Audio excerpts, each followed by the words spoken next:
Good morning students. हम लोग transmitter के बारे में पढ़ रहे हैं।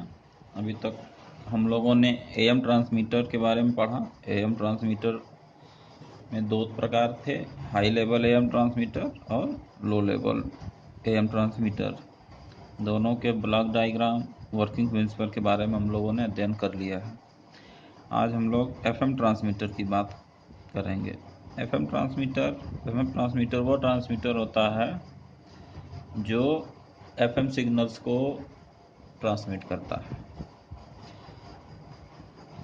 एफएम सिग्नल ट्रांसमीटर में निम्नलिखित सेक्शन होते हैं, निम्नलिखित खंड होते हैं। The FM transistor has basic sections. Number 1 exciter section, दूसरा फ्रीक्वेंसी मल्टीप्लायर, तीसरा पावर सेक्शन। और ये एक्साइटर सेक्शन में ही एक रिएक्टेंस मॉड्यूलेटर होता है। रिएक्टेंस मॉड्यूलेटर में ऑडियो इनपुट दी जाती है। तो बेसिक क्या है? The exciter section contains the carrier oscillator, reactance modulator and buffer amplifier. Exciter section में 3 भाग, कैरियर ऑसिलेटर, रिएक्टेंस मॉड्यूलेटर और buffer amplifier. The frequency multiplier section which features several frequency multiplier।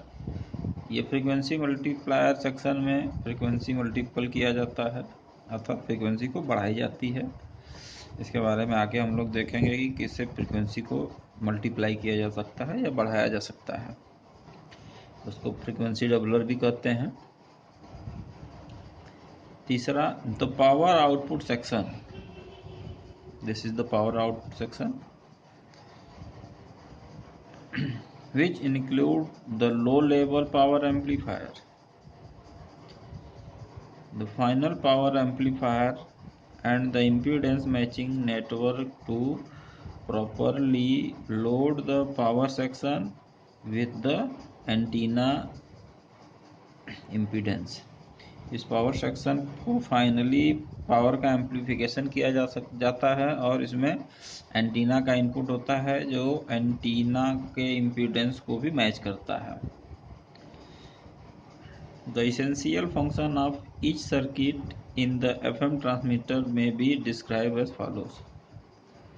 नीचे दिए हुए नीचे इसका वर्णन किया गया है। एक्साइटर क्या होता है?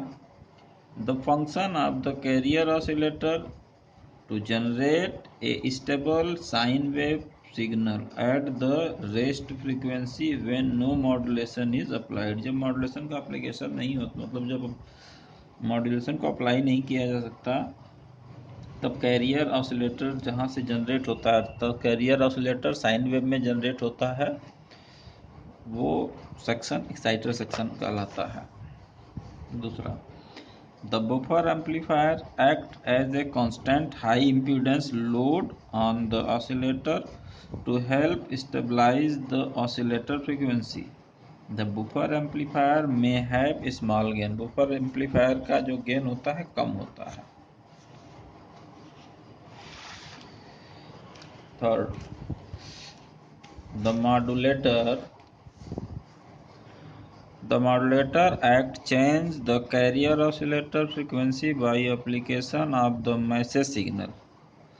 The positive peak of the message signal generally lower the oscillator's frequency to the point below the rest frequency, and the negative message peak rise the oscillator frequency to a value above the rest frequency।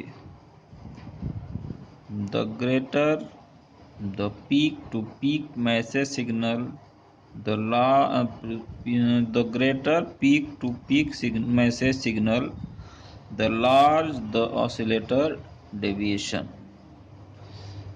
हम लोग आगे frequency multiplier के बारे में जानेंगे। Frequency multipliers are tuned input tuned output.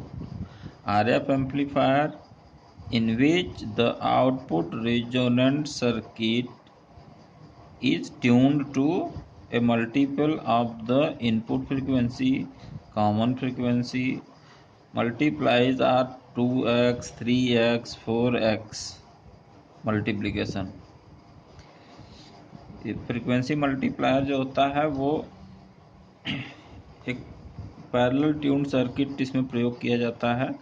Tuned circuit का मतलब होता है कि इसमें L और C अर्थात इंडक्टिव और कैपेसिटिव सर्किट लगी होती है, और ये इंडक्टर और कैपेसिटर पैरेलल एक दूसरे के समांतर क्रम में लगे होते हैं, जिसको हम लोग फ्रीक्वेंसी का मान घटाने बढ़ाने के लिए कैपेसिटर अथवा इंडक्टर के मान को परिवर्तित करके इसके फ्रीक्वेंसी को अलाइन करते हैं या ट्यून करते हैं, जो क्रमशः 2 गुना, 3 गुना और 4 गुना में बढ़ सकती है.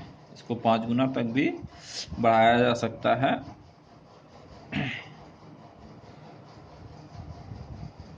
The power output section. This section develops the carrier power to transmit and often as a low power amplifier driven the final power amplifier. The impedance matching network is the same as for the AM transmitter and match the antenna impedance to the correct load on the final over amplifier. आगे हम लोग frequency multiplier के circuit के diagram के बारे में अध्ययन करेंगे. Thank you.